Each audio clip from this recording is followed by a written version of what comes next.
Alors, nous voici dans cette troisième vidéo. Donc, je vais vous parler du respect. Donc, je vais faire juste un bref résumé de la vidéo précédente. Donc, je disais que l'être humain, il a vraiment besoin d'un temps libre pour pouvoir choisir ce qu'il veut faire à l'instant T, quand il le veut. Et donc, il n'y a pas de limite, en fait. Il va vraiment pouvoir faire ce qu'il veut. Et en fait, la seule limite qui finalement n'en est pas vraiment une, je vais l'expliquer pourquoi, mais la seule limite, bah, c'est une loi universelle, c'est la règle d'or, c'est le respect. C'est la seule limite, ça va être de respecter déjà son propre corps, mais de respecter aussi les autres et de respecter la nature.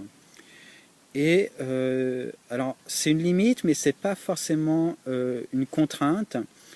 Enfin, c'est pas une contrainte du tout parce que l'être humain, par nature, il va pas avoir envie de manquer de respect. S'il a du temps libre pour vivre sa vie, pour être heureux, s'il se sent bien, s'il est déjà bien, il n'aura aucune raison de manquer de respect, d'avoir envie de nuire euh, de façon volontaire à autrui, à la nature et à lui-même. En fait, le manque de respect, il va se faire à travers les erreurs de chacun. C'est nos erreurs qui vont faire qu'on va manquer de respect. Mais ce ne sera pas volontaire et le désir de l'être humain est toujours de faire mieux et il va donc apprendre de ses erreurs et progressivement adopter cette loi universelle, cette règle d'or dans sa propre vie.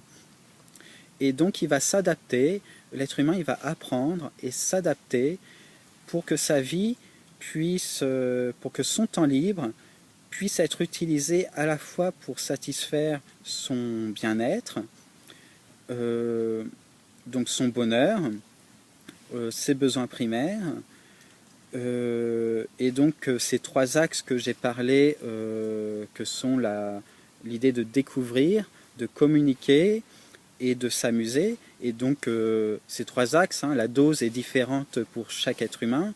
Il y a des êtres humains qui vont avoir envie de beaucoup communiquer et d'autres qui au contraire vont avoir envie d'être seuls, mais d'apprendre, d'être très curieux et de découvrir donc comment fonctionne le monde. Et donc l'être humain, il va s'adapter en utilisant son temps libre. S'il a du temps libre pour lui, il va apprendre à s'adapter pour qu'il puisse vivre sa vie en étant heureux, en construisant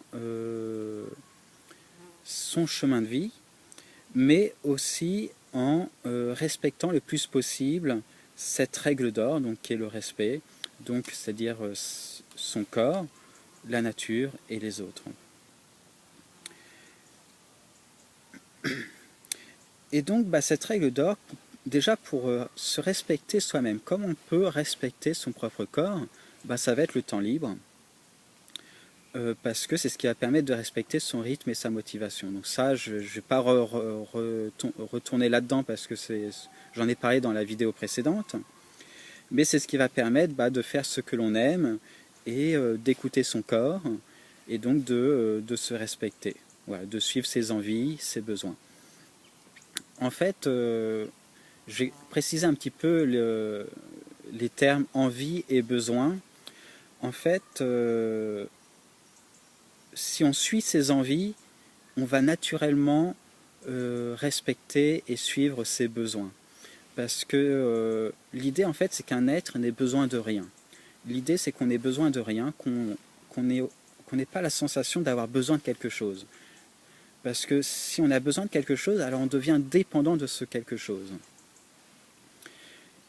Et donc l'idée, ça va être de suivre juste ses envies. Et si à l'instant T, on a besoin de sommeil, alors son envie va naturellement être de dormir ou de se reposer. Si notre besoin va être de manger, eh bien notre envie, si notre besoin est de se nourrir, notre envie, ça va être d'aller cueillir quelque chose et de le manger. Mais on ne va pas le ressentir comme un besoin parce que on va suivre juste nos envies sans être dépendant, sans se sentir en danger en fait, sans se sentir dépendant de ça. On ne va pas avoir peur de se retrouver sans manger, parce que notre envie est va justement être maintenant d'aller chercher à manger. Mais quand on ne vit pas au présent, et qu'on ressent la faim, on a des peurs, on a la peur de se retrouver sans nourriture, parce qu'on ne maîtrise plus notre temps, on ne maîtrise plus nos actions, parce que on est ciblé par des contraintes. Donc respecter soi-même, c'est ça, ça va être le temps libre qui va nous permettre tout ça. Ensuite, respecter les autres, ça va être de ne pas s'imposer à eux. Et donc, si on a besoin de communiquer avec eux, si on ressent ce besoin de communiquer avec eux, et que les autres ne sont pas prêts, ne veulent pas communiquer avec nous, ça ne va pas forcément nous rendre malheureux. On va au contraire apprendre à se détacher des autres et à satisfaire notre communication avec autre chose. Peut-être que ce sera une autre personne, peut-être que ce sera des animaux, peut-être que ce sera en parlant avec nous-mêmes. Mais voilà, on va vraiment apprendre à satisfaire nos propres besoins, nos propres envies, sans qu'on ait à déranger les autres. Et ça ne veut pas dire que on ne parlera jamais avec les autres. Il y a un moment donné, c'est juste qu'à ce moment-là, à ce moment où moi j'avais besoin de parler avec un tel, cette personne-là n'était pas disponible pour moi. Elle n'avait pas envie de parler avec moi, ou elle était occupée, etc. Ou tout simplement elle ne m'aime pas. Et donc, à un autre moment où je vais avoir envie de communiquer, peut-être que là, il y aura une autre personne ou cette même personne qui sera disponible. Et donc l'idée, c'est de ne pas s'imposer aux autres, donc respecter les autres en acceptant leurs différences, en acceptant que eux, ils ont des envies différentes, et donc sans s'imposer à eux. Finalement, c'est ce qu'on pourrait appeler la bienveillance. Ensuite, il y a le respect de la nature. Donc respecter la nature, c'est juger les conséquences de nos actions, c'est de prendre conscience de la conséquence de nos actions. Et donc, de faire quelque chose et de voir ce qui se passe. Et d'apprendre de nos erreurs. C'est-à-dire que si on se rend compte que ce qu'on a fait, ça a fait mal, on n'avait pas envie de faire mal, mais on l'a fait parce que on avait envie de tester, on voulait voir ce qui se passait. On ressentait ce besoin de faire ça parce que on pensait que c'est ce qu'on avait besoin de faire ou ce qu'on avait envie de faire. Mais on n'avait pas envie de faire mal. On l'a fait juste parce qu'on l'a fait. Mais si on se rend compte que cette action-là, elle a fait du mal à la nature ou à quelqu'un, ou à nous-mêmes peut-être aussi, on va apprendre de nos erreurs et on va faire attention à ne plus le faire, ou à le faire différemment, de sorte que ça ne dérange plus. Et c'est ainsi que l'on va faire des choix qui vont respecter la nature. Et si je prends un exemple de la société aujourd'hui, par exemple, on a construit une voiture et on l'a mis en circulation et aujourd'hui il y en a des millions de voitures qui circulent en même temps et qui polluent et qui polluent et qui polluent la nature. Mais si on reprend ça à l'échelle humaine, à notre échelle en fait, donc moi je fabrique une voiture, je suis content, ça marche, c'est pratique en plus, donc je l'utilise. Et donc pour l'instant, je ne vois pas du tout de conséquences néfastes pour la nature, pour moi et pour les autres. Et puis d'un coup, je me rends compte qu'il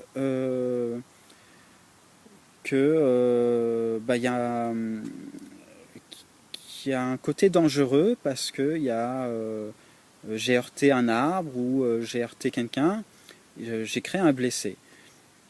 Tout de suite, mon réflexe, ça va être de regarder comment fonctionne la voiture et soit de l'améliorer, soit de la supprimer et de faire un choix. Mais je ne vais pas continuer aveuglément à l'utiliser comme si de rien n'était. J'ai fait du mal à quelqu'un, j'ai fait du mal, c'était pas au point, je vais essayer de l'améliorer.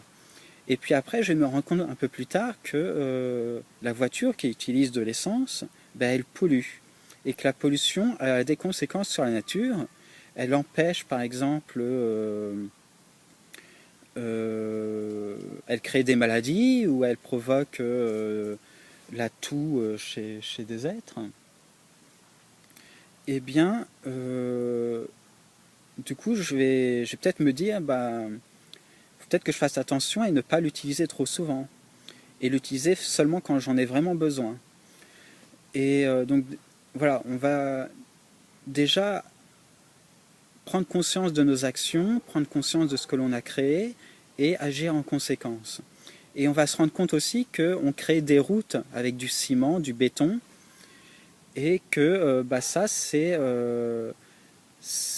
une route qui va détruire la nature parce que pour construire cette route, on a besoin de raser des arbres, raser de l'herbe, voilà, détruire tout cet espace.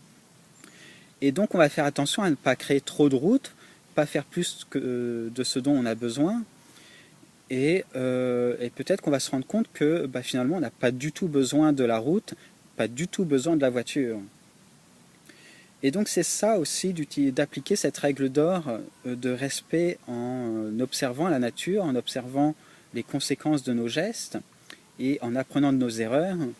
C'est voilà, de faire le point, voilà, de faire une action, de faire quelque chose, de voir ce qui se passe et quand on se rend compte qu'il y a une erreur, de se corriger, de faire le point et de se corriger, de prendre d'autres décisions, de faire d'autres choix. Et aujourd'hui, dans notre société, on ne prend pas le temps de faire ça parce que tout est centré sur le business, tout est centré sur d'autres choses aussi. Et la voiture, quand on s'est rendu compte qu'il y avait des accidents, on a fait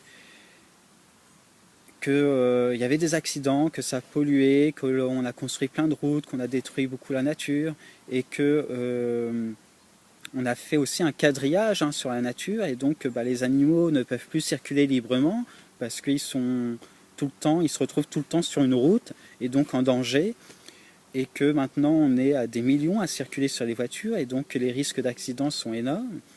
Eh bien le business nous a empêché de prendre ça en considération et de corriger nos erreurs et de faire le point sur nos véritables besoins. Voilà, donc là je pars un peu sur un autre sujet, mais c'est pour apporter une vision concrète de tout ce que je dis en fait.